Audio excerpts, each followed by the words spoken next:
Conan Mustain. I'm a general and colorectal surgeon at UAMS. Probably one of the biggest pieces of advice I give patients is to increase their fiber intake. Western diets are notoriously low on fiber, and I myself am just as guilty as anybody else. The recommended daily fiber intake for most people is about 25 to 30 grams a day. And what I typically tell my patients is that if you go to the store and buy the most disgusting high fiber organic cereal that you can find on the shelf, that probably will only give you about 10 grams in a bowl. And if you add an apple on at lunch every day, that may add you another 4 or 5 grams. So even if you're eating a high fiber cereal every morning and an apple every day for lunch, which most people don't do, you're still only meeting about half of your recommended daily fiber allotment.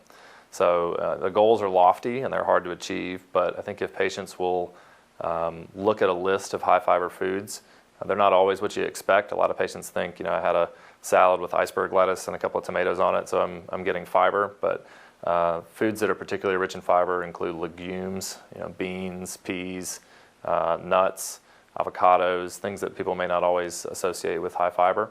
And being cognizant of the fiber intake of foods and at least kind of keeping a daily track record of what you're doing, as well as staying hydrated, can help patients have easier bowel movement, spend less time in the bathroom, less time straining, and reduce their risk of developing hemorrhoids and other problems associated with that.